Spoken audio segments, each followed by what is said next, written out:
चलिए आप लोगों को फिर से स्वागत है अपने बोर्ड यात्रा में और मैं हूं आप लोगों के साथ हरिंदर कुमार। आज लेकर के आए हैं आप लोगों को इकोनॉमिक्स का चैप्टर। आप लोगों को पता होगा कि इस चैनल पे सबसे पहले जो है ना इकोनॉमिक्स का पहला चैप्टर लेकर के आए थे और एक वीडियो में पूरा जो है ना पूरा कंप्लीट करवाए थे, लाइन टू लाइन हम पढ़ा करके नोट भी बनवाए थे आप लोगों को। इसके बाद दूसरे दिन उसका ऑब्जेक्टिव भी लेकर के आए थे। पहला चैप्टर पूरा कंप्लीट हो गया है, जाकर के देख सकते हैं बोर्ड यात्रा पे। आज हम उसका दूसरा चैप्टर के लेकर के आए हैं और जब तक खत्म नहीं होगा तब तक हम यहां से जाएंगे नहीं। मतलब पूरा चैप्टर इसमें हम क्या करेंगे, लाइन टू लाइन खत्म करेंगे, ठीक है। तो चलिए, और आप नए हैं तो इस चैनल पे सब्सक्राइब कर लीजिए, नए हैं तो बाकी देखते रहिए। किसी भी प्रकार का दिक्कत हो तो आप कमेंट कर सकते हैं, बाकी उम्मीद करेंगे कि अच्छे से समझाएंगे, ठीक है। चलिए यहाँ पे देख लेते हैं। चैप्टर नंबर 2 का नाम है राज्य एवं राष्ट्र की आय। चैप्टर नंबर 2 का नाम क्या है? राज्य एवं राष्ट्र की आय। उसमें देखेंगे आय क्या होता है, देश की आय, राज्य की आय, प्रति व्यक्ति आय, ये सब क्या होता है उसके बारे में जानेंगे, ठीक है। चलिए देखते हैं। सबसे पहले आपके सामने में आ गया, चलिए 1 मिनट रुक जाइए।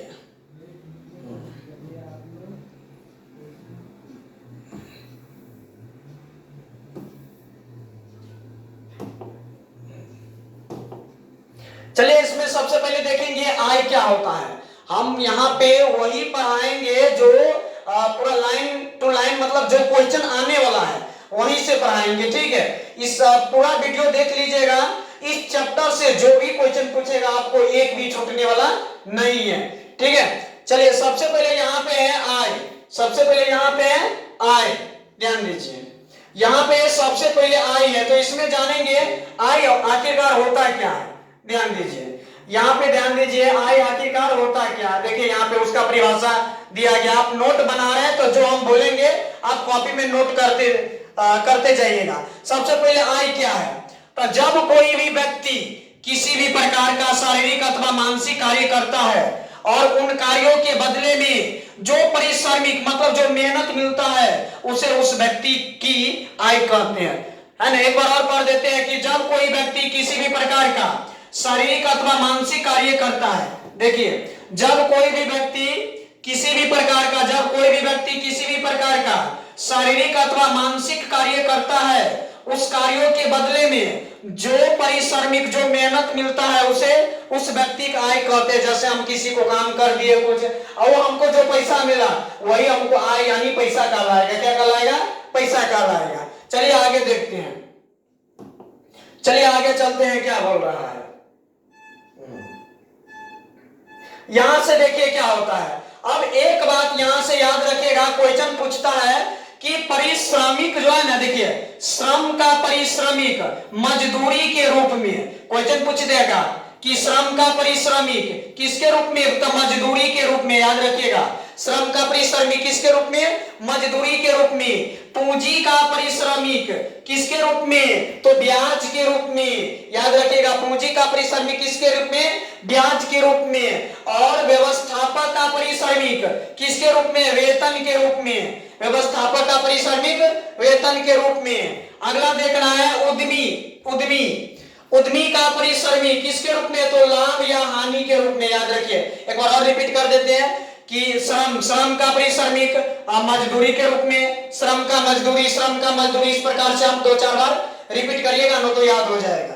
श्रम का पारिश्रमिक मजदूरी के रूप में, श्रम का पारिश्रमिक मजदूरी के रूप में। पूंजी का पारिश्रमिक ब्याज के रूप में, पूंजी का पारिश्रमिक ब्याज के रूप में। इसके बाद याद रखना है व्यवस्थापक का पारिश्रमिक वेतन के रूप में, व्यवस्थापक का पारिश्रमिक वेतन के रूप में। इसके बाद आगे देखना है उद्यमी का पारिश्रमिक लाभ या हानि के रूप में। उद्यमी का पारिश्रमिक लाभ या हानि के रूप में। क्वेश्चन कैसे पूछता है कि बताइए श्रम का पारिश्रमिक किसके रूप में? तो मजदूरी के रूप में। श्रम का पारिश्रमिक किसके रूप में? मजदूरी के रूप में। याद रखिएगा। चलिए आगे चलते हैं।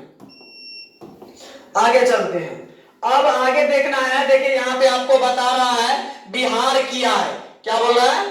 बिहार की आय के बारे में जानते हैं। मतलब बिहार की आय, बिहार की पैसा, उसके बाद बिहार के लोगों की पैसा के बारे में जानेंगे, ठीक है। चलिए आगे देखते हैं।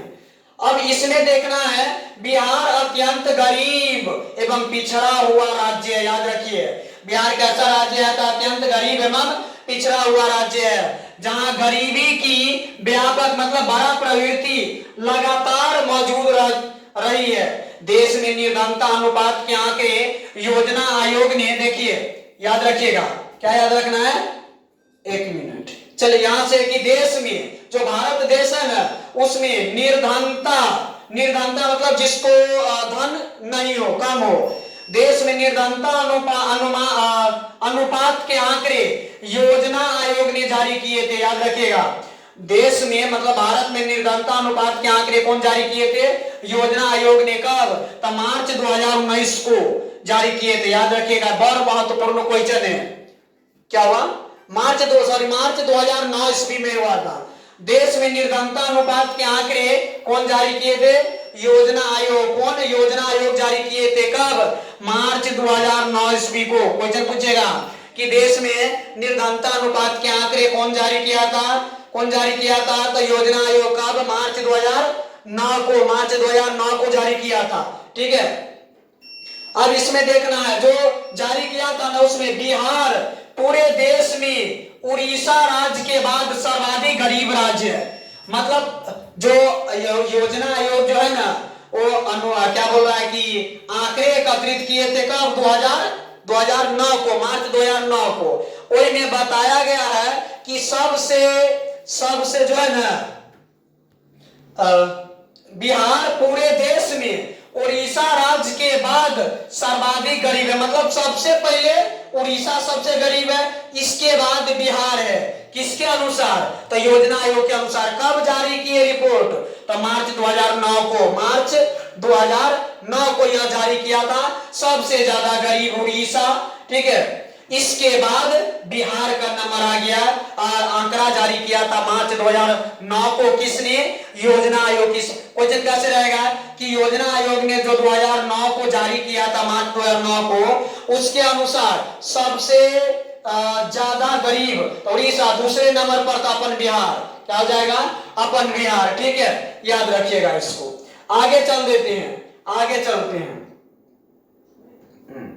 अब यहां से देखना है, यहां से आपको बता दे कि बिहार राज्य की प्रति व्यक्ति आय पूरे देश भर में सबसे कम है। याद रखिएगा बिहार राज्य की प्रति व्यक्ति मतलब जनाब पर्सनल पैसा, मेरा पैसा, आपका पैसा, पर्सनल पैसा।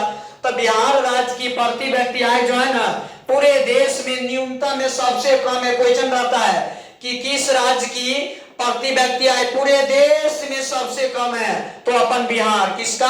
बिहार का आ जाएगा। अब देखिए, अब जैसे उसका प्रति व्यक्ति कम आय कम होगा तो कर बचत निम्न है, कम है तो प्रति व्यक्ति आय कम, तो बचत कम है ना। इसके बाद कम बचत के कारण ही पूंजी निर्माण दर कम होता है।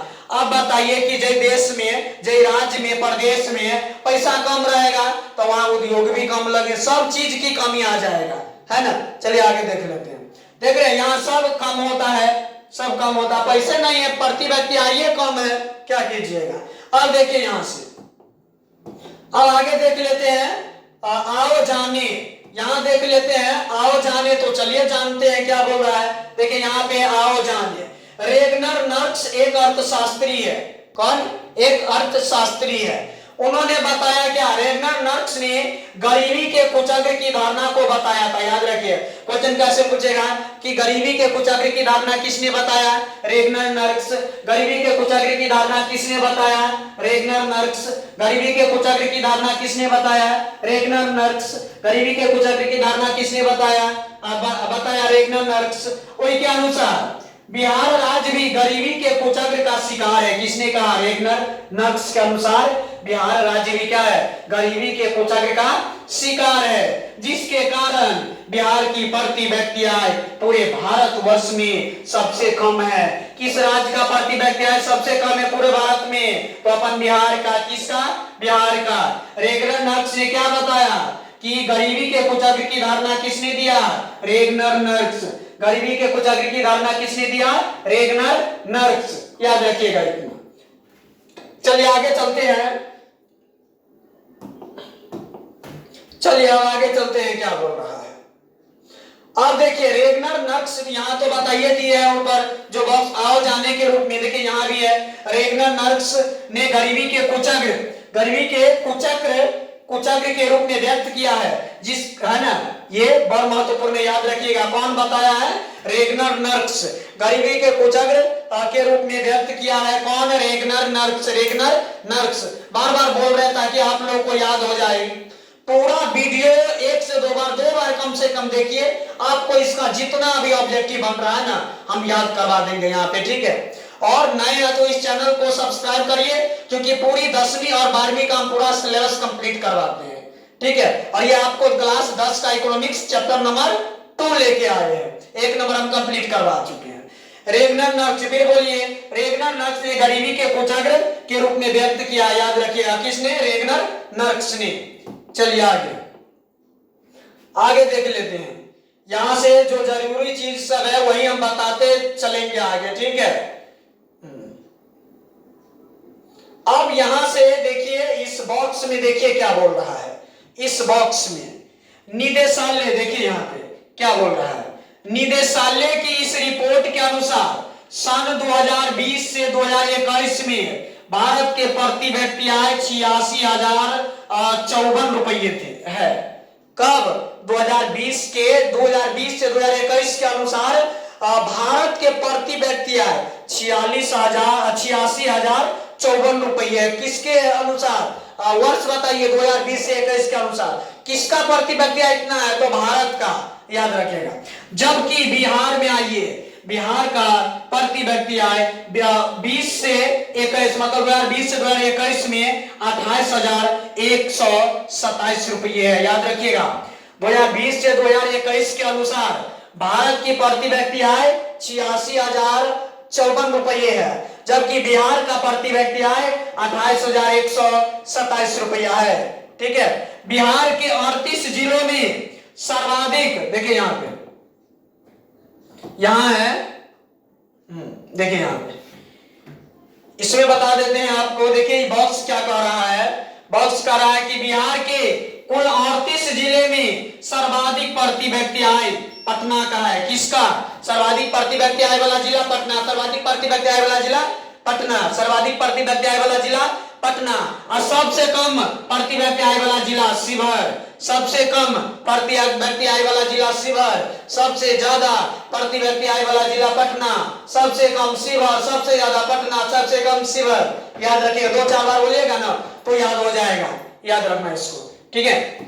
चलिए आगे देख लेते हैं। अब यहां से देखते हैं कि कुछ क्वेश्चन बनने वाला है तो बना देते हैं, नहीं बनने वाला होगा तो कोई दिक्कत नहीं। देखिए यहाँ पे किताब के अनुसार भारत के सभी 28 राज्यों एवं 8 केंद्र शासित प्रदेशों में सर्वाधिक प्रति व्यक्ति आय चंडीगढ़ का है, याद रखिएगा। कि किसका है? चंडीगढ़ का। 28 राज्य और 8 केंद्र शासित प्रदेश में ये इतना में, याद रखिएगा। सबसे ज्यादा किसका है? सर्वाधिक है चंडीगढ़ का। इस मामले में उसका शीर्ष स्थान विगत 5 वर्षों से बना हुआ, मतलब 5 वर्षों से जो है ना चंडीगढ़ प्रथम स्थान पर बना हुआ है, प्रथम स्थान पर बना हुआ है, याद रखिएगा। देश के आय के मानक को निर्धारित करने वाली संस्था जिसे directorate of economics and statistics कहते हैं, याद रखिए। क्वेश्चन कैसे बनेगा क्या कि देश के आय के मानक को, देखिए यहां से बहुत महत्वपूर्ण है, देश के आय के मानक को निर्धारित करने वाली संस्था को क्या कहते हैं? The directorate of economics and statistics. Directorate of economics and statistics किसको कहते हैं? तो देश के आय के मानक को निर्धारित करने वाली संस्था का नाम है directorate of economics and statistics, याद रखिएगा। चलिए आगे देखते हैं, आगे क्या बोल रहा है, आगे देख लेते हैं। देखिए यहाँ पे उसके द्वारा जो ये संस्था है ना, ये संस्था, इसके द्वारा 16 सितंबर 2008 को जारी किए गए इन आंकड़ों के अनुसार सन 2006 से 2007 में चंडीगढ़ में प्रति व्यक्ति आय 70.361 रुपये रही है, याद रखिएगा।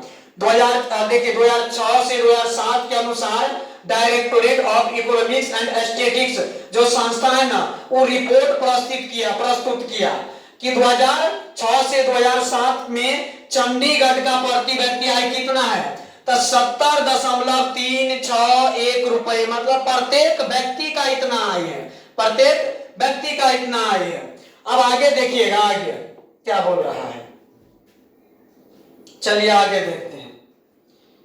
जबकि देश के केवल 28 राज्यों की चर्चा करें तो इनमें सर्वाधिक प्रति व्यक्ति आय वाला राज्य गोवा है।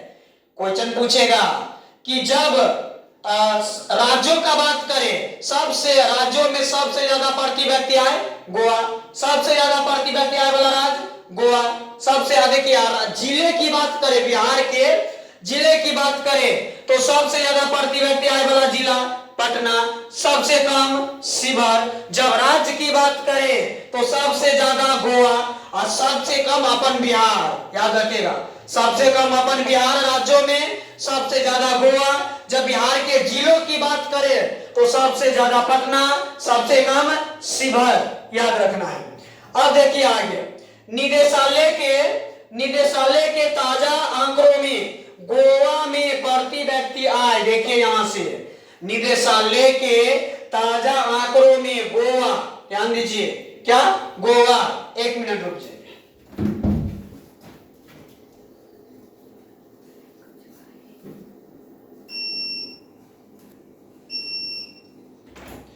चलिए यहां से फिर से बताते हैं।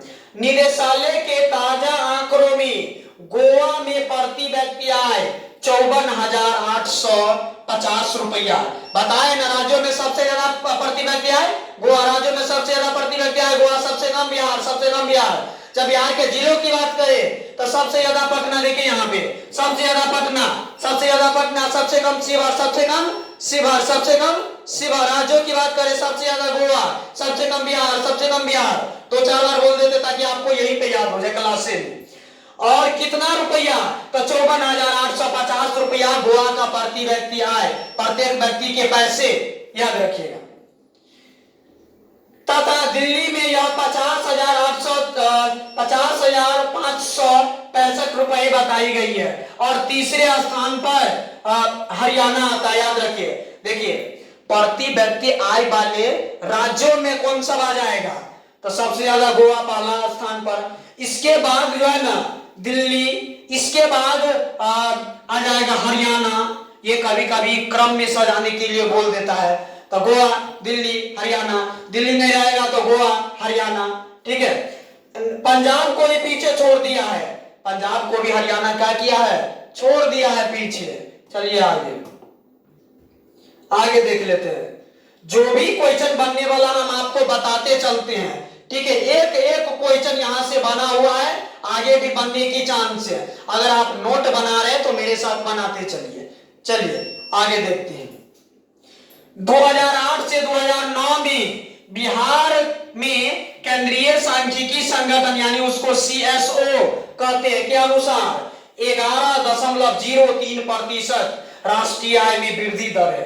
क्वेश्चन पूछेगा कि केंद्रीय सांख्यिकी संगठन के अनुसार 2008 से 2009 में बिहार की राष्ट्रीय आय में कितनी वृद्धि हुई है, तो 11.03%। गुजरात में कितनी हुई है, 11.05%। इसके बाद अब बिहार में भी पिछड़ापन का चोला त्याग करके विकास की ओर बढ़ रहा है। कहने का मतलब है बिहार भी अब धीरे धीरे विकास कर रहे हैं, ठीक है। चलिए आगे देख लेते हैं, आगे चलते हैं। अब ये देख लिए, अब राष्ट्रीय आय क्या होता देखिए। तो राष्ट्रीय आय यहाँ पे हम जानेंगे। देखिए यहाँ पे दिया गया है, बॉक्स में आपको सबको दिख रहा होगा बॉक्स क्या बोल रहा है। देखिए राष्ट्रीय आय का यहाँ पे लिख करके डैश दीजिए, उसका परिभाषा लिखा देते हैं। राष्ट्रीय आय का मतलब देखिए यहाँ पे राष्ट्रीय आय का मतलब किसी देश में एक वर्ष में उत्पादित वस्तुओं और सेवाओं के कुल मूल्य से लगाया जाता है। क्या, वस्तुओं और सेवाओं के कुल मूल्य से लगाया जाता है, ठीक है। लगाया जाता है। दूसरे शब्द में हम कह सकते हैं कि वर्ष में मतलब एक वर्ष में किसी देश में अर्जित आय की कुल मात्रा को राष्ट्रीय आय कहा जाता है। अगर नोट बना रहे हैं तो ये अवश्य लिखिएगा कि राष्ट्रीय आय क्या है, दोनों परिभाषा लिख लीजिएगा, बड़ा महत्वपूर्ण है। ठीक है, एक बार और बोल देते हैं कि एक वर्ष में किसी देश में अर्जित आय की कुल मात्रा को राष्ट्रीय आय कहते हैं। एक देश में जो अर्जित आय होता है वो कर कुल मात्रा को क्या बोलेंगे, राष्ट्रीय आय कहते हैं, मतलब देश की आय कहते हैं। ठीक है, चलिए आगे देख लेते हैं जो जरूरी चीज सब है, हम आगे बताते चलते हैं। ठीक है, चलिए यहाँ पे आगे चलते हैं। देखिए यहाँ पर भी राष्ट्रीय आय का परिभाषा दिया हुआ है, वो बॉक्स में बताए हुए किए हैं। ठीक है, यहाँ भी दिया हुआ देख सकते हैं, यहाँ पे राष्ट्रीय आय कहते हैं, आप कोनो परिभाषा लिख सकते हैं, कोनो दिक्कत होने वाला नहीं है। ठीक है, चलिए आगे चलिए, जो जरूरी चीज सब है यहां से हम अब यहां से एक बात देखिए, यहाँ पे अब यहां से क्या देखना है कि कुल उत्पादन कहते हैं, मतलब किसे कहते हैं, कुल उत्पादन किसे कहते हैं। तो जब इन सभी भौतिक और अभौतिक, तो जब भौतिक और अभौतिक, भौतिक मतलब जो बनाया गया नहीं बनाया गया है, सेवाओं से प्राप्त आय का कुल रूप से आकलन किया जाता है तो उसे कुल उत्पादन कहते हैं। मतलब भौतिक तरीके से और अभौतिक तरीके से जते वस्तुओं का निर्माण होगा और उसको कुल कर देंगे ना, तो कुल उत्पादन हम उसको कहीं, कुल उत्पादन का मतलब है कि कुल कते उत्पादन हुआ, कते बनाया गया। ठीक है, चलिए आगे देख लेते हैं। और उत्पादन के क्रम में किए गए खर्चों को घटा देने के बाद जो बचता है उसे शुद्ध राष्ट्रीय उत्पादन आय, शुद्ध राष्ट्रीय आय कहते हैं। कहने के मतलब भौतिक और अभौतिक सेवाओं से जो कुल उत्पादन है ना, कुल रूप से आकलन किया जाता है उसे कुल उत्पादन कहते हैं। और उससे जो खर्चा किया उसको काट अगर देंगे ना, उसी को बोलेंगे शुद्ध राष्ट्रीय आय, शुद्ध नेट नेशनल इनकम, याद रखिए शुद्ध राष्ट्रीय आय कहेंगे। ठीक है, आगे चलते हैं, क्या बोल रहा है। अब देखिए यहाँ पे अब आ जाता है अल्फ्रेड मार्शल। कौन? अल्फ्रेड मार्शल, बोलिए अल्फ्रेड मार्शल। देखिए यहाँ पे क्या बोल रहा है, प्रोफेसर अल्फ्रेड मार्शल के अनुसार किसी देश की श्रम एवं पूंजी का उसके प्राकृतिक साधनों पर प्रयोग करने से प्रति वर्ष भौतिक तथा अभौतिक वस्तुओं तथा विभिन्न प्रकार की सेवाओं का जो शुद्ध समूह उत्पन्न होता है उसे राष्ट्रीय आय कहते हैं। किसका कथन है यह है प्रोफेसर अल्फ्रेड मार्शल का, प्रोफेसर अल्फ्रेड मार्शल का कथन है, याद रखिएगा। चलिए आगे देख लेते हैं। अगर नोट बनाते हैं ना तो जो हम टिक लगाते हैं वो अवश्य लिखिएगा, वेरी वेरी महत्वपूर्ण है। ठीक है, चलिए अब देखिए ये बॉक्स में चलते हैं, एक बार बॉक्स क्या कह रहा है, ठीक है। तो यदि देश की कुल पूंजी विदेशों में लगा दी जाए तो उससे प्राप्त आय को भी राष्ट्रीय आय में जोड़ दिया जाता है। क्या? राष्ट्रीय आय में जोड़ दिया जाता है। यदि देश की कुल पूंजी कहां लगा दी जाए? विदेशों में। कहां लगा दी जाए? विदेशों में लगा दी जाए, तो उससे जो प्राप्त आय होता है ना उसी को बोलेंगे राष्ट्रीय आय। क्या? उसको भी राष्ट्रीय आय में जोड़ेंगे, ऐसा नहीं कि उसको नहीं जोड़ेंगे, उसको भी जोड़ेंगे। ठीक है, अब देखिए यहां पे आगे देखते हैं क्या बोल रहा है।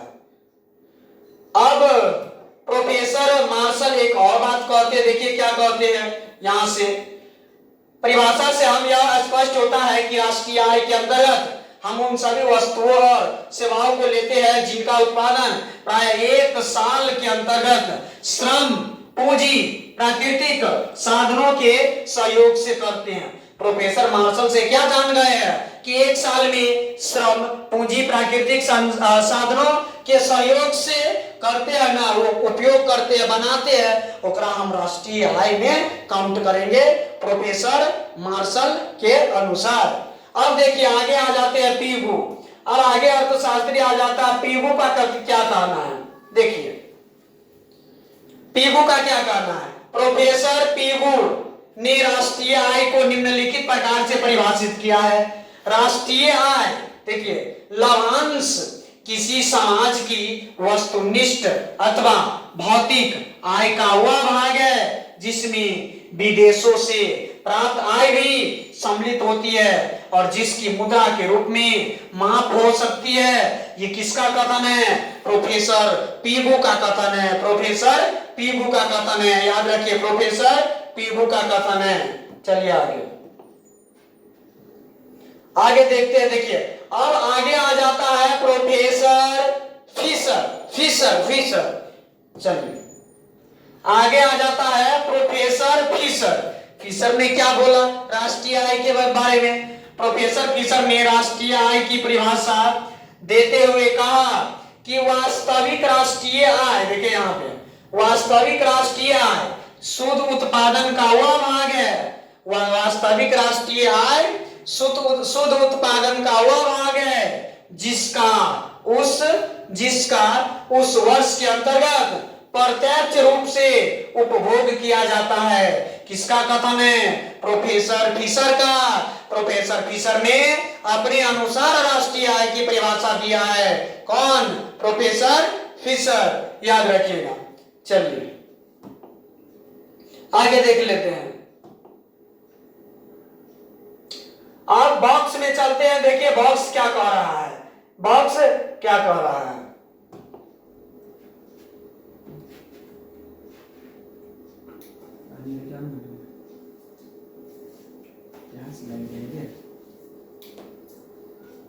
चलिए बॉक्स में देखते हैं क्या बोल रहा है। भारत में सांख्यिकी विभाग के अंतर्गत केंद्रीय सांख्यिकी संगठन राष्ट्रीय आय के आकलन के लिए उत्तरदायी है। याद रखिए केंद्रीय जो है ना राष्ट्रीय आय के आकलन के लिए सबसे महत्वपूर्ण उत्तरदायी तो केंद्रीय सांख्यिकी संगठन। राष्ट्रीय आय के आकलन के लिए सबसे महत्वपूर्ण कौन होगा? तो केंद्रीय सांख्यिकी संगठन CSO central statistical organisation. CSO का कभी कभी पूरा नाम भी पूछ देता है, ठीक है, तो याद रखिएगा सीएसओ। चलिए आगे देख लेते हैं। एक बार और बता देते हैं कि राष्ट्रीय आय के आकलन के लिए सबसे महत्वपूर्ण उत्तरदायी कौन होगा? तो सीएसओ केंद्रीय सांख्यिकी संगठन। केंद्रीय सांख्यिकी संगठन। चलिए यहाँ पे आप आगे देखते हैं। आगे देख लेते हैं क्या बोल रहा है। अब यहां से देखना है। देखिए यहां से राष्ट्रीय आय का परिभाषा तो लिख लीजिएगा। अब y बराबर हम जानते हैं क्या? देखिए y बराबर c प्लस आई। y बराबर सूत्र रखिएगा c प्लस आई। अब y क्या है, c क्या है, i क्या है? y मतलब हो जाएगा राष्ट्रीय आय को हम y से सूचित करते हैं, राष्ट्रीय आय को y से। इसके बाद c को उपभोग व्यय को क्या c से, है ना, उपभोग व्यय c और विनियोग क्या, तो मतलब हो गया y यानी राष्ट्रीय आय बराबर क्या हो गया? राष्ट्रीय आय बराबर उपभोग व्यय प्लस विनियोग। उपभोग व्यय और विनियोग को जोड़ देंगे तो राष्ट्रीय आय प्राप्त हो जाएगा। क्या? राष्ट्रीय आय प्राप्त हो जाएगा। ठीक है, चलिए आगे देखते हैं। जो महत्वपूर्ण चीज है वो बताते हुए आगे हम चलते हैं। ठीक है, अब देखिए, अब ये से कभी कभी पूछ देता है क्या? राष्ट्रीय आय की धारणा। राष्ट्रीय आय की धारणा क्या है, या राष्ट्रीय आय कितने प्रकार के होते हैं? राष्ट्रीय आय की धारणा क्या है, या राष्ट्रीय आय कितने प्रकार के होते हैं? तो एक नंबर में याद रखिएगा सकल घरेलू उत्पाद। एक नंबर में याद रखना है सकल घरेलू उत्पाद। इसको हम शॉर्टकट में जीडीपी भी कहते हैं। अगर आपको पूछ दे जीडीपी का पूरा नाम तो ग्रॉस डोमेस्टिक प्रोडक्ट याद रखना है। ठीक है, दूसरा प्रकार हो जाएगा आपको कुल या सकल राष्ट्रीय उत्पाद। कुल या सकल राष्ट्रीय उत्पाद। इसको ग्रॉस नेशनल प्रोडक्ट, क्या, ग्रॉस नेशनल प्रोडक्ट, ठीक है। तीसरा प्रकार हो जाएगा शुद्ध राष्ट्रीय उत्पाद, नेट नेशनल प्रोडक्ट। इसको शॉर्टकट में NNP, इसको शॉर्टकट में GNP। ये सब जो है ना इस चैप्टर के लास्ट में जब क्वेश्चन आंसर करवाएंगे सबका फुल फॉर्म पूछा हुआ है, ठीक है। लास्ट में हम दिखा देंगे जब खत्म होगा तो। राष्ट्रीय आय कितने प्रकार के, 3, सकल घरेलू उत्पाद, कुल या सकल राष्ट्रीय उत्पाद, शुद्ध राष्ट्रीय उत्पाद, ठीक है, याद रखिएगा। अगर ऑब्जेक्टिव में पूछे तो 3 में ही टिक मारना है। चलिए आगे देख लेते हैं आगे क्या बोल रहा है। अब सबका परिभाषा जानेंगे। देखिए यहाँ पे ये बॉक्स वाले में चलते हैं, क्या बोल रहा है बॉक्स वाले में। 1 मिनट रुक जाइए, 1 मिनट। बढ़िया लगे है वैसे, माइक बढ़िया लगे है, आवाज आवाज ज्यादा है ना, ठीक है।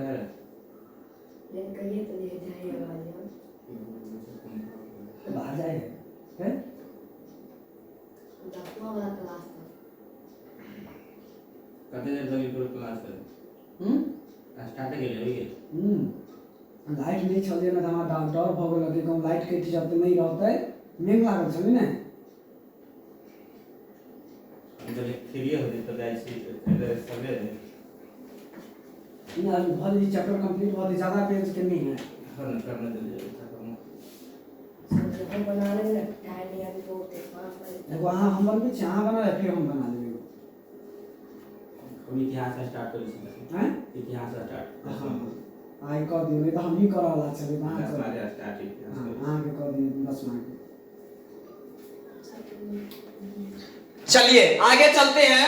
देखिए हम बोले हैं कि ये बॉक्स वाले देखिए बहुत महत्वपूर्ण है, क्या बोल रहा है।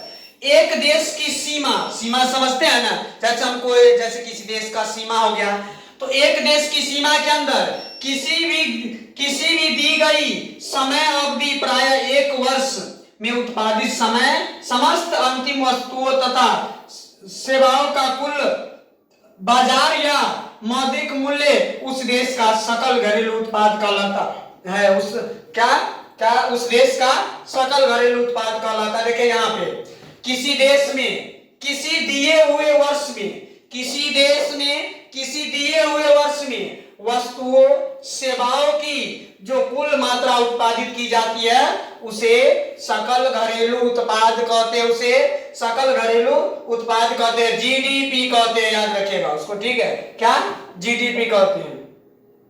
अब दूसरा प्रकार देखिए क्या बोल रहा है, दूसरा प्रकार देख लेते हैं। अगर नोट बनाते तो मेरे साथ ये हम जो भी पेन से ऐसे करते हैं ना वो सब लिखना है, ठीक है।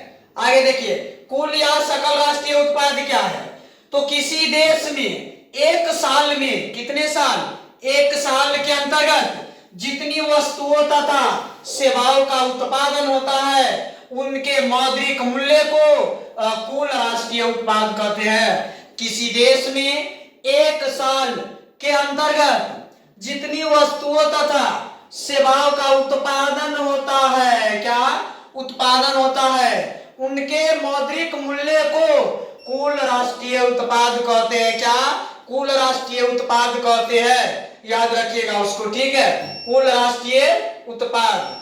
चलिए आगे देख लेते हैं, आगे चलते हैं, जो महत्वपूर्ण चीज सब है वो बताते चलते। अगला देखिए तीसरा, net national product, NNP, net national product, NNP। चलिए आगे देख लेते हैं उसका क्या कथन है। तो कुल राष्ट्रीय उत्पाद को प्रायः करने के लिए कुल राष्ट्रीय उत्पाद को प्राप्त करने के लिए हमें कुछ खर्च करना पड़ता है, सही है, कुछ खर्च करना पड़ता है। अतः कुल राष्ट्रीय उत्पाद में से इन खर्चों को घटाने से या घटा देने से जो शेष बचता है वह शुद्ध राष्ट्रीय उत्पाद कहलाता है, क्या शुद्ध राष्ट्रीय उत्पाद, नेट नेशनल प्रोडक्ट कहते हैं, ठीक है। चलिए आगे देख लेते हैं, आगे देखते हैं। चलिए जहां से क्वेश्चन बन रहा है ना वो सब हम बताते चलते हैं। अब एक और अर्थशास्त्री आ गए, बहुत महत्वपूर्ण है, वो आ गए आपको दादा भाई नौरोजी। जो इतिहास में वो तो बहुत महत्वपूर्ण भूमिका निभाए ही, अब इकोनॉमिक्स के क्षेत्र में भी बहुत महत्वपूर्ण भूमिका निभाए। आप इतिहास पढ़िएगा, दादा भाई नौरोजी का बहुत महत्वपूर्ण योगदान है ना। चाहे वो अधिवेशन हो, है ना, चाहे कलकत्ता का अधिवेशन हो, चाहे कहीं का भी अधिवेशन हो, ये 2 बार अधिवेशन किए थे। याद रखिए, जब पढ़िएगा नहीं इतिहास उतना डिटेल से नहीं जाएंगे, लेकिन इकोनॉमिक्स में उसका क्या योगदान है उसके बारे में चलते हैं। स्वतंत्रता प्राप्ति के पूर्व मतलब पहले भारत में राष्ट्रीय आय का अनुमान लगाने के लिए कोई विशेष कोशिश नहीं किए गए थे। जैसे ही भारत जब आजाद हुआ था ना, उससे पहले राष्ट्रीय आय का अनुमान लगाने के लिए कोई सुविधा नहीं था। लेकिन जब भारत में सबसे पहले जब भारत आजाद हो गया, ठीक है, सॉरी, वैसे पहले के बारे में बता रहा है। भारत में सबसे पहले 1868 ईस्वी में दादा भाई नौरोजी, कौन है दादा भाई नौरोजी, कब 1868 ईस्वी में, 1868 ईस्वी में, अब आगे देख लेते, देखिए यहाँ पे 1868 ईस्वी में राष्ट्रीय आय का अनुमान लगाया था। याद रखिए, राष्ट्रीय आय का अनुमान सर्वप्रथम किसने लगाया था? दादा भाई नौरोजी। किसने लगाए थे? दादा भाई नौरोजी। कब लगाए थे? 1868 में। कब लगाए थे? 1868 में। उन्होंने अपनी पुस्तक poverty and un British rule in India, याद रखिएगा, क्वेश्चन पूछेगा, poverty and un British rule in India किसके द्वारा लिखा गया किताब है? तो दादा भाई नौरोजी। किसके द्वारा? दादा भाई नौरोजी के द्वारा लिखा गया है। बताइए दादा भाई नौरोजी के किताब का नाम। Poverty and un British rule in India में प्रति व्यक्ति आय 20 रुपए बताए थे। याद रखिएगा, दादा भाई नौरोजी ने 1868 में जब प्रथम बार प्रति व्यक्ति आय का अनुमान लगाए थे, वो उन्होंने अपने किताब यानी poverty and un British rule in India में प्रति व्यक्ति आय कितना बताया? 20 रुपया। यहाँ से बहुत महत्वपूर्ण क्वेश्चन पूछता है, कितना रुपया बताया? 20 रुपया। कौन? दादा भाई नौरोजी। याद रखिएगा। चलिए आगे देख लेते हैं, अब आगे क्या बोल रहा है। अब यहां से याद रखिएगा, अब यहां से एक और अर्थशास्त्री है, डॉक्टर V.K.R.V. राव के द्वारा 1925 से 1929 के बीच में भारत का राष्ट्रीय आय का आंकड़ा सर्वाधिक प्रचलित था, मतलब सर्वाधिक प्रसिद्ध था, सबके सामने आया था। ठीक है, याद रखिएगा। स्वतंत्रता प्राप्ति के बाद भारत सरकार ने अगस्त 1949 ईस्वी में प्रोफेसर पीसी महालनोबिस की अध्यक्षता में राष्ट्रीय आय समिति का गठन किया गया। क्वेश्चन पूछ देगा, राष्ट्रीय आय समिति का गठन किसकी अध्यक्षता में किया गया? तो प्रोफेसर पीसी महालनोबिस की अध्यक्षता में। कब? अगस्त 1949 में किया गया था। याद रखिएगा। राष्ट्रीय आय समिति का गठन कब किया गया? राष्ट्रीय आय समिति का गठन प्रोफेसर पीसी महालनोबिस की अध्यक्षता में कब किया गया? तो अगस्त 1949 में। किसके अध्यक्षता में? तब पीसी महालनोबिस की अध्यक्षता में। कब? अगस्त 1949 में। किसका गठन किया गया? राष्ट्रीय आय समिति का गठन किया गया। याद रखिए, राष्ट्रीय आय समिति का गठन किया गया था। चलिए आगे। अब देखिए, राष्ट्रीय आय समिति का गठन किया गया तो इसका कोई तो कुछ तो उद्देश्य होगा, आखिरकार इसका गठन क्यों किया गया? ठीक है, अब आगे देख लेते हैं। जिसका उद्देश्य भारत की राष्ट्रीय आय के संबंध में अनुमान लगाना था। देखिए, क्वेश्चन पूछेगा कि राष्ट्रीय आय समिति का क्या काम था? चार ऑप्शन दे देगा, तो क्या था? राष्ट्रीय आय के संबंध में अनुमान लगाना। क्या? राष्ट्रीय आय समिति के गठन का मुख्य काम था राष्ट्रीय आय के संबंध में अनुमान लगाना। राष्ट्रीय आय के संबंध में अनुमान लगाना। क्या? अनुमान लगाना। क्वेश्चन ऐसे भी पूछ सकता है कि राष्ट्रीय आय के संबंध में अनुमान लगाना किसका काम है? तो राष्ट्रीय आय समिति का काम है। कब गठन किया गया? तो अगस्त 1949 में गठन किया गया। अगस्त 1949 में गठन किया गया।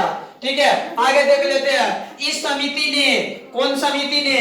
राष्ट्रीय आय समिति ने अप्रैल 1951 में अपनी प्रथम रिपोर्ट प्रस्तुत की थी। बहुत महत्वपूर्ण है, याद रखिए। क्वेश्चन पूछेगा, राष्ट्रीय आय समिति ने अपनी प्रथम रिपोर्ट कब प्रस्तुत की? तो कब? बताइए। अप्रैल 1951।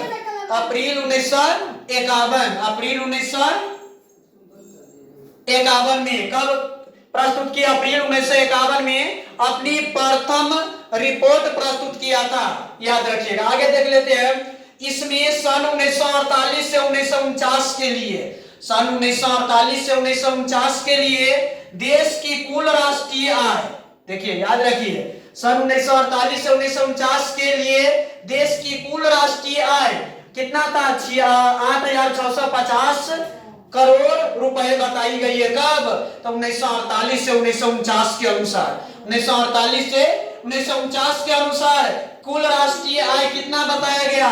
तो 8,650 करोड़ रुपया बताया गया, 8,650 करोड़ रुपए बताई गई थी। तथा प्रति व्यक्ति आय 246.9 रुपए बताई गई थी। ठीक है, याद रखिएगा। सन 1954 के बाद राष्ट्रीय आय के आंकड़ों का संकलन करने के लिए सरकार ने केंद्रीय सांख्यिकी संगठन की स्थापना की गई। क्वेश्चन पूछेगा, केंद्रीय सांख्यिकी संगठन की स्थापना कब की गई, क्यों की गई? तो 1954 में के बाद राष्ट्रीय आय समिति के आंकड़ों का आकलन संकलन करने के लिए, किसके? तो राष्ट्रीय आय के आंकड़ों को संकलन करने के लिए केंद्रीय सांख्यिकी संगठन केंद्रीय सांख्यिकीय संगठन की स्थापना की गई। क्वेश्चन पूछेगा, केंद्रीय सांख्यिकी संगठन की स्थापना कब? 1954। केंद्रीय सांख्यिकी संगठन की स्थापना कब? 1954, याद रखिएगा। ठीक है, चलिए आगे देख लेते हैं। आगे देख लेते हैं क्या बोल रहा है। यह संस्था नियमित रूप से राष्ट्रीय आय के आंकड़े प्रकाशित करती है। राष्ट्रीय आय के सृजन मतलब निर्माण में अर्थव्यवस्था के तीनों क्षेत्रों का विशेष योगदान। तीनों क्षेत्रों मतलब प्राथमिक क्षेत्र, द्वितीयक क्षेत्र, तृतीयक क्षेत्र। पहला चैप्टर में आपको पढ़ा चुके हैं। तो तीनों क्षेत्र, वही क्षेत्र का बात कर रहा है, प्राथमिक, द्वितीयक और तृतीयक क्षेत्र। तीनों क्षेत्रों का विशेष योगदान होता है निर्माण करने में। राष्ट्रीय आय के निर्माण करने में किसका महत्वपूर्ण योगदान होता है? तो प्राथमिक क्षेत्र, द्वितीयक क्षेत्र और तृतीयक क्षेत्र का महत्वपूर्ण योगदान होता है। ठीक है, चलिए अब यहाँ से प्रति व्यक्ति आय हम वो चैप्टर में पढ़ चुके हैं पहले में। बताइए क्या होता है? तो राष्ट्रीय आय को कुल जनसंख्या से भाग देने पर जो भागफल आता है ना, उसी को क्या बोलेंगे? प्रति व्यक्ति आय। चलिए यहाँ पे देखिए, यहाँ पे बगल में आपको बॉक्स दिख रहा होगा। चलिए यहाँ पे चलिए यहाँ पे बॉक्स में दिख रहा होगा आपको। पहला चैप्टर में भी इसका चर्चा किए थे, यहाँ भी आगे एक बार और चर्चा कर देते हैं। तो राष्ट्रीय आय को देश की कुल जनसंख्या से, देखिए देश की कुल जनसंख्या से भाग देने पर जो भागफल आता है उसे ही प्रति व्यक्ति आय कहते, याद रखेगा। देश की कुल जनसंख्या से क्या बोल रहा है कि राष्ट्रीय आय को मतलब जो राष्ट्रीय देश की आय है ना, उसको कुल जनसंख्या से जो भाग देंगे और जो भागफल आएगा ना, उसी को बोलेंगे प्रति व्यक्ति आय। तो यहाँ से सूत्र भी बन गया, राष्ट्रीय आय बटा कुल जनसंख्या, देश की कुल जनसंख्या। ठीक है, याद रखें यहाँ पे। चलिए आगे चलते हैं, आगे चलते हैं। अब देखिए यहाँ पे बोल रहा है कि आओ जाने, ये आओ जाने वाले जो है ना, इसमें तो बहुत महत्वपूर्ण बात सब छुपल रहता है। आओ जाने तो चलो जानते हैं, भारत की राष्ट्रीय आय काफी कम है। भारत की जो राष्ट्रीय आय है ना, काफी कम है तथा प्रति व्यक्ति आय का स्तर भी बहुत नीचा है। विश्व विकास रिपोर्ट के अनुसार, विश्व विकास रिपोर्ट 2009 के अनुसार, याद रखिए, विश्व विकास रिपोर्ट 2009 के अनुसार वर्ष 2007 में भारत की प्रति व्यक्ति आय केवल $950 था, जहां भारत की प्रति व्यक्ति आय अमेरिका के प्रति व्यक्ति आय का लगभग 1/48वां हिस्सा है। इसी प्रकार हम विश्व के कुल देशों के प्रति व्यक्ति आय को निम्न प्रकार से स्पष्ट कर सकते हैं। ठीक है, अब आगे देख लेते हैं नीचे। देखिए यहाँ पे, यहाँ से क्या बताया गया है? यहाँ से आपको बताया गया है कि अमेरिका की प्रति व्यक्ति आय कितना? $46,040। इंग्लैंड का प्रति व्यक्ति, यहाँ से क्वेश्चन आता नहीं है, ये बस आपको बता देते हैं, $42,740। चीन का प्रति व्यक्ति $2,360। बांग्लादेश का $870। ये उसको एक बार पढ़ लीजिएगा। ठीक है, चलिए आगे चलते हैं। आगे क्या बोल रहा है? यहाँ से क्वेश्चन नहीं बनने वाला है। ठीक है, यहाँ से जहां से बनने वाले हैं हम आपको बताते चलते हैं और उम्मीद करते होंगे कि आप लोग जो है ना नोट बनाते होंगे। देखिए यहाँ पे ये जो चक्र आपको आपको दिख रहा होगा, ये आपको याद रखना है। ये जो चक्र गोलाकार दिख रहा है इसको याद रखना है। क्वेश्चन है ना, उत्पादन, आय सृजन, व्यय, पुनः उत्पादन, वृद्धि, प्रेरणा। देखिए उत्पादन, आय एवं व्यय एक चक्रीय समूह का निर्माण करता है। क्वेश्चन कैसे पूछेगा कि कौन कौन जो है ना चक्रीय समूह का निर्माण करता है, तो उत्पादन, आय, व्यय। इसके ऑब्जेक्टिव इससे पूछा गया है ये क्वेश्चन, चक्रीय समूह का निर्माण कौन करता है, तो उत्पादन, आय, व्यय। उत्पादन, आय, व्यय, चाहे वह आय उत्पादन, कोई दिक्कत नहीं है। देखिए सब तीर लगा हुआ है, ठीक है। तो उत्पादन, आय एवं व्यय एक चक्रीय समूह का निर्माण करता है, ठीक है। ये चक्र याद रखिएगा। चलिए आगे चलते हैं, आगे चलते हैं। अब राष्ट्रीय आय की गणना देख लेते हैं। ये तो बताइए उत्पादन, आय, व्यय, यहां से क्वेश्चन रहता है, ठीक है। आगे देख लेते हैं क्या है। अब ये बॉक्स वाले में चलते हैं। देखिए बॉक्स और जाने तो शुरू से प्रसिद्ध है अपने आप में। देखिए राष्ट्रीय आय, राष्ट्र के, देखिए राष्ट्र मतलब देश के आर्थिक स्थिति के आकलन का सर्वाधिक विश्वसनीय मापदंड है। कौन? राष्ट्रीय आय जो है ना, राष्ट्र के आर्थिक स्थिति के आकलन का सर्वाधिक विश्वसनीय मापदंड है, याद रखेगा। देश के आर्थिक स्थिति के आकलन का सर्वाधिक विश्वसनीय मापदंड कौन है? राष्ट्रीय आय। कौन है? राष्ट्रीय आय, याद रखना है आपको। चलिए अब आगे देख लेते हैं। अब यहां से ये भी बात जान लेते हैं। देखिए ये आय गणना विधि जान लेते, थोड़ा क्या है आय गणना विधि के बारे में जान लेते हैं। देखिए यहां पे राष्ट्रीय आय का गणना अनेक प्रकार से, सॉरी उसको थोड़ा नीचे कर देते हैं। चलिए राष्ट्रीय आय की गणना अनेक प्रकार से की जाती है। देखिए यहाँ पे राष्ट्रीय आय की गणना कितने प्रकार से, तो अनेकों प्रकार से की जाती है। क्योंकि राष्ट्र के यानी देश के व्यक्तियों की उत्पादन के माध्यम से अथवा मौद्रिक आय के माध्यम से प्राप्त होती है। याद रखिएगा क्या, उत्पादन के माध्यम से और मौद्रिक आय के माध्यम से प्राप्त होती है। इसलिए इसकी गणना जब उत्पादन के योग के द्वारा की जाती है तो उसे उत्पादन गणना विधि कहते हैं। एकदम देखिए नामे से होकर परिभाषा है, नामे से। जब राष्ट्रीय आय की गणना उत्पादन गणना विधि से की जाती है तो उसे उत्पादन गणना विधि। अच्छा इसको ऐसे याद रखना है कि राष्ट्रीय आय की गणना उत्पादन के योग से किया जाता है, उत्पादन के जोड़ से किया जाता है। चाहे जब राष्ट्रीय आय की गणना उत्पादन से किया जाता है उसे उत्पादन गणना विधि कहते हैं, ठीक है। जब राष्ट्रीय आय की गणना उत्पादन से किया जाएगा तो उत्पादन गणना विधि, ठीक है। चलिए आगे। अब आय गणना विधि में तो जब राष्ट्रीय आय की गणना आय के द्वारा किया जाएगा तो आय गणना विधि, जब राष्ट्रीय आय की गणना आय के द्वारा किया जाएगा उसको आय गणना विधि कहेंगे, ठीक है। चलिए आगे, चलिए आगे देखते हैं और कौन सा महत्वपूर्ण है। आइए इस लाइन को पढ़ते हैं थोड़ा। देखिए विभिन्न परिस्थितियों में व्यक्तियों के द्वारा किए गए प्रयास से बढ़ जाता है। देखिए विभिन्न परिस्थितियों में व्यक्तियों के द्वारा किए गए प्रयास से बढ़ जाता है। ऐसी स्थिति में राष्ट्रीय आय की गणना को मूल्य योग विधि कहते हैं। क्वेश्चन आ गया, राष्ट्रीय आय की गणना का दूसरा नाम मूल्य योग विधि। राष्ट्रीय आय की गणना का दूसरा नाम मूल्य योग विधि। राष्ट्रीय आय की गणना का दूसरा नाम मूल्य योग विधि, ठीक है। मूल्य योग विधि भी कहते हैं। अंत में व्यावसायिक संरचना के आधार पर राष्ट्रीय आय की गणना की जाती है। राष्ट्रीय आय की गणना किसके आधार पर, तो व्यावसायिक संरचना के आधार पर। किसके? व्यावसायिक संरचना के आधार पर की जाती है। व्यावसायिक आधार पर की गई गणना को व्यावसायिक गणना विधि कहते हैं। जना उत्पादन के आधार पर की गई गणना को उत्पादन गणना विधि, आय के आधार पर की गई गणना को आय गणना विधि, व्यवसाय के आधार पर की गई गणना को व्यवसाय गणना विधि। उम्मीद करते हैं कि आपको समझ में आ रहा होगा, ठीक है। देखिए ये नामे से स्पष्ट है। सबसे पहले था उत्पादन गणना विधि, तो उत्पादन के आधार पर करेंगे। आय गणना विधि, आय के आधार पर करेंगे। व्यवसाय गणना विधि, व्यवसाय के आधार पर करेंगे, उसी को बोलेंगे व्यवसायिक गणना विधि। चलिए आगे देख लेते हैं। चलिए आगे चलते हैं यहां से क्वेश्चन। अब यहां से देखना है कि राष्ट्रीय आय की गणना में कठिनाई जो सामना करना पड़ता है ना, कौन कौन कठिनाइयों का सामना करना पड़ता है। देखिए यहां से आपको पहला नंबर में हो जाएगा, याद रखिएगा पहला नंबर में हो जाएगा आंकड़ों को एकत्र करने में कठिनाई। राष्ट्रीय आय की गणना में होने वाली कठिनाई भी तो आता है ना, आसानी से कोई काम तो होने वाला है नहीं। एक नंबर में हो जाएगा आंकड़ों को एकत्र करने में कठिनाई। ठीक है, इसको पढ़ लेते हैं क्या बोल रहा है। अगर नोट बना रहे तो वो बड़ महत्वपूर्ण है, याद रखिए। 5 नंबर में पूछता है ये क्वेश्चन।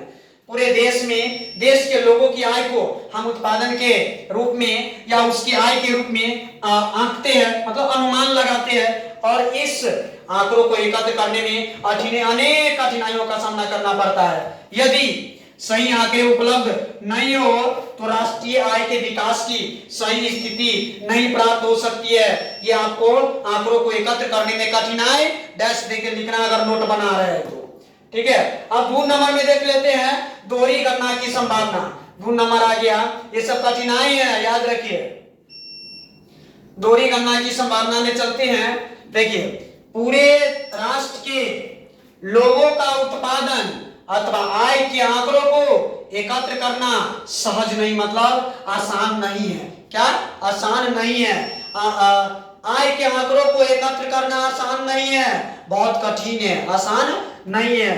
भौगोलिक और आगे चलते हैं, देखिए क्या बोल रहा है।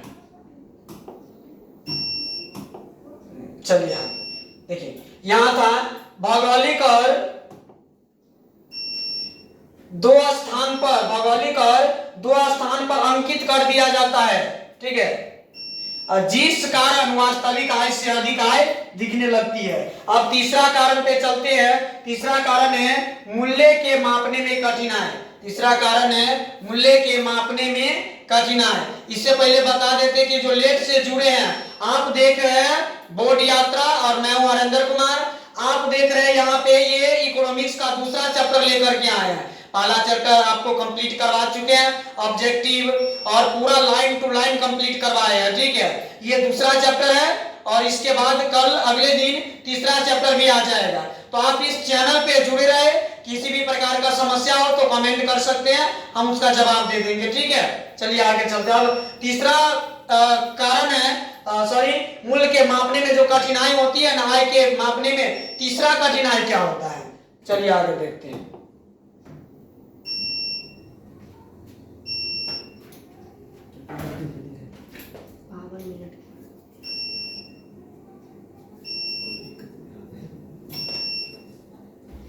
चलिए आगे देखते हैं। तीसरा नंबर है मूल्य के मापने में कठिनाई। तीसरा है मूल्य के मापने में कठिनाई। अब देखिए, बाजार की स्थिति में प्राय हम यह देखते हैं कि एक ही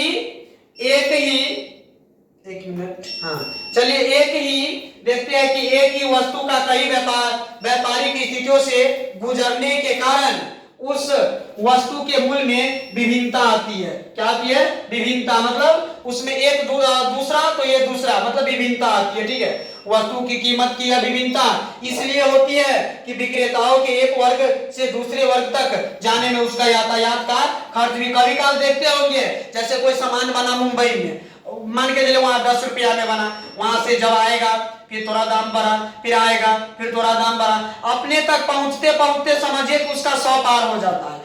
बना वहां कम में, लेकिन अपने तक पहुंचते पहुंचते क्योंकि जो लाएगा फिर उसका भाड़ा चार्ज सब जोड़ दिया जाता है ना। तो वही बोल रहा है कि विभिन्नताएं पाई जाती है, बना कम में और हम तक पहुंचा कम में, ज्यादा में, है ना। चलिए आगे देख लेते हैं। आगे याद रखिएगा इसको। आगे का कठिनाई देख लेते हैं। आगे देखिए क्या बोल रहा है। विकास में राष्ट्रीय आय एवं प्रति व्यक्ति आय का योगदान। अब उसके बारे में पढ़ते हैं क्या बोल रहा है। ठीक है, चलिए।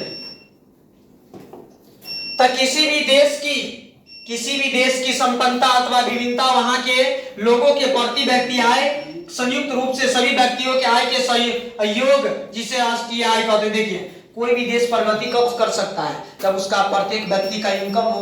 अब शुरू में क्या कहता है कि व्यक्ति अमीर, तब उसका पंचायत धीरे धीरे क्या बोल रहा है उसको राज, है ना, प्रखंड राज, वही हिसाब से बढ़ते जाता है। तो सबसे पहले व्यक्ति को उस हिसाब से होना चाहिए ना, व्यक्ति के पास इनकम प्रति व्यक्ति आय रहना चाहिए, तभी देश आगे बढ़ सकता है।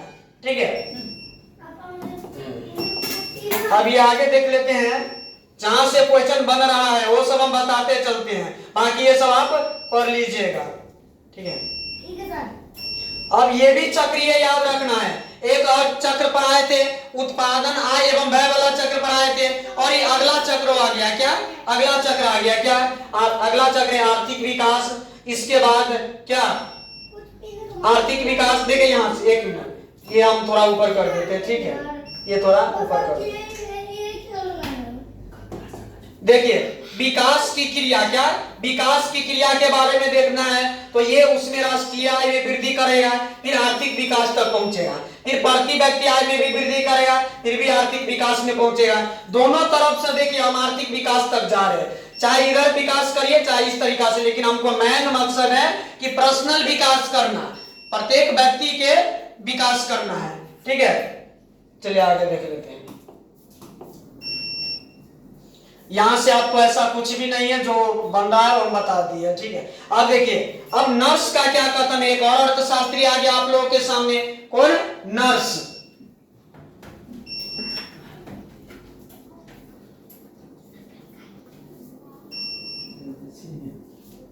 माछी आ जाता है कैमरे में, माछी देखो।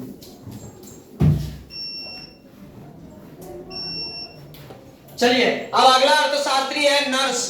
अगला अर्थशास्त्री जानते हैं नर्स का क्या कथन है, ठीक है। अब देखिए नर्स क्या कह रहा है, अपने बच्चों की सेवा करती है तो उसकी गणना राष्ट्रीय आय में नहीं होगी, लेकिन वही नर्स अस्पताल में काम करती है तो उसकी गणना राष्ट्रीय आय में होगी। देखिए नर्स जो होती है ना, अगर बच्चों की, अपने बच्चों की सेवा करती है तो उसकी गणना राष्ट्रीय आय में नहीं होगी, लेकिन वही नर्स अगर अस्पताल में सेवा करती है तो राष्ट्रीय आय में होगी, ठीक है। वो थोड़ा याद रखना है। चलिए आगे देखते हैं।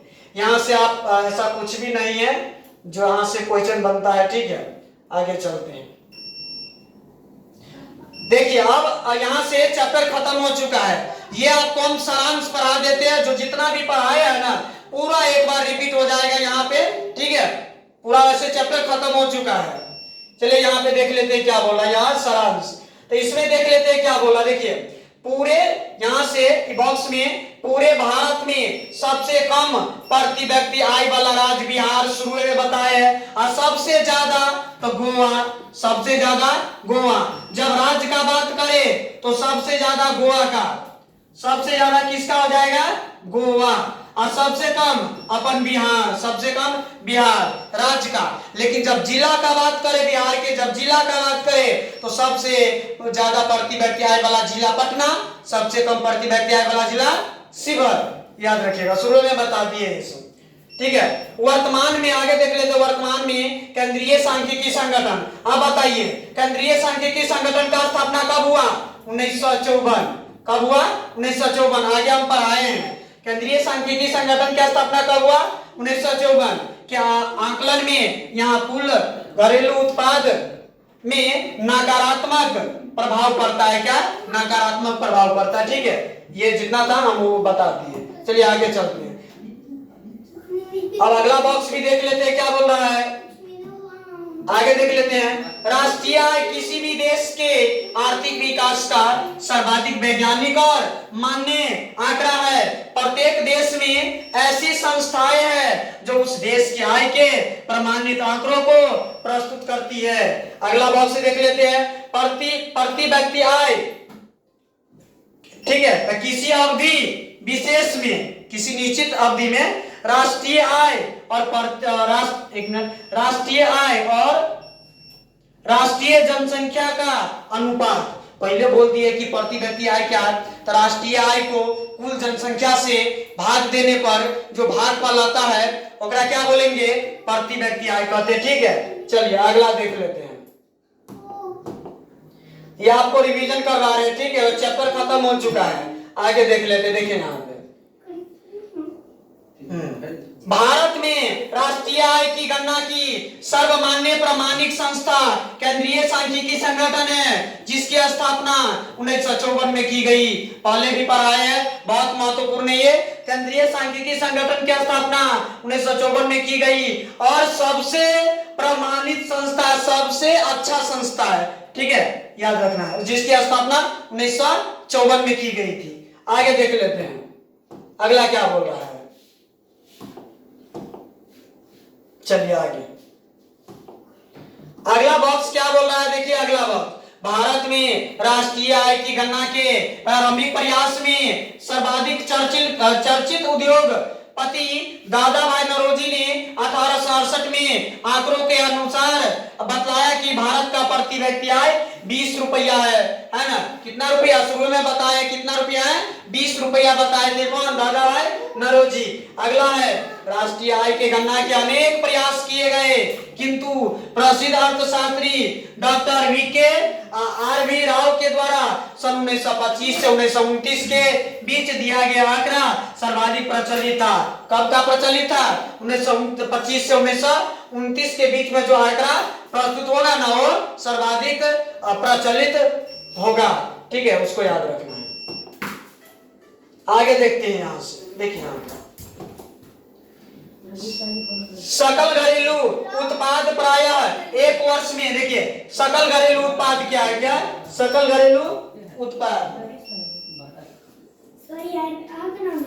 सकल घरेलू उत्पाद तो एक वर्ष में उस देश में उत्पादित समस्त अंतिम वस्तुओं तथा सेवाओं का कुल बाजार या मौद्रिक मूल्य होता है, क्या कुल बाजार या मौद्रिक मूल्य होता है, ठीक है। आगे देख लेते हैं, आगे राष्ट्रीय आय की गणना के आर्थिक दृष्टिकोण से उत्पादन गणना विधि और आय गणना विधि सहज, वैज्ञानिक और व्यवहारिक तरीका है। सहज क्वेश्चन पूछा गया है कि राष्ट्रीय आय की गणना के करने में सबसे आसान क्या है, तो सहज, वैज्ञानिक और व्यवहारिक।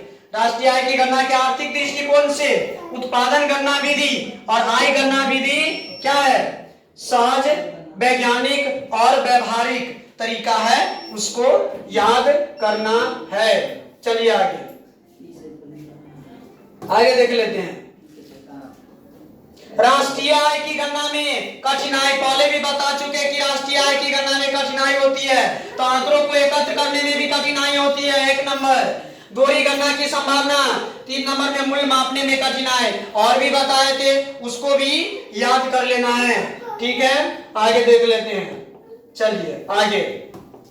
अगला बॉक्स क्या बोल रहा है, अगला बॉक्स, विकास की क्रिया के माध्यम से राष्ट्रीय आय में वृद्धि एवं प्रति व्यक्ति आय में वृद्धि से ही आर्थिक विकास की स्थिति संपन्न हो सकती है। कहने के मतलब है कि आर्थिक विकास कब होगा, आर्थिक विकास कब होगा, आर्थिक विकास कब होगा, तो जब राष्ट्र की आय बढ़ेगी और प्रति व्यक्ति आय बढ़ेगी।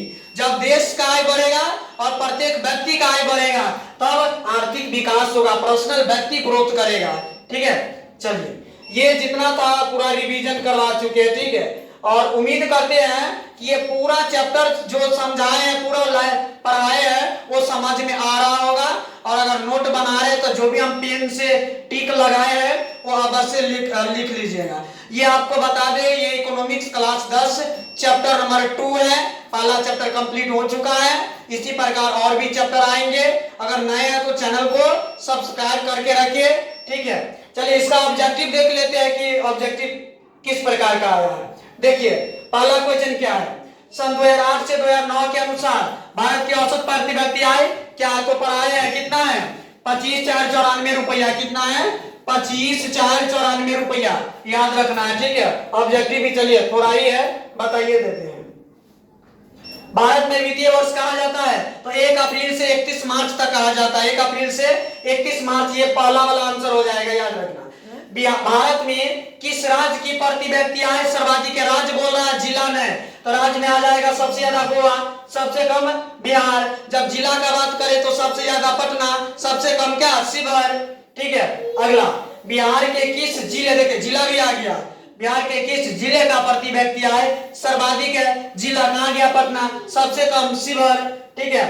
अगला, उत्पादन एवं आय गणना विधि आर्थिक दृष्टि से क्या है ना, तो वो भी बताए हैं क्या है, तो सहज है, वैज्ञानिक है, व्यवहारिक है, उपयुक्त सभी, तो सभी हो जाएगा, ठीक है। ये आपको देखिए क्वेश्चन सब है और एक दिन इसका क्वेश्चन आंसर भी लेके चले आएंगे। और उम्मीद करते हैं कि आपको यह वीडियो बहुत अच्छा लगा होगा।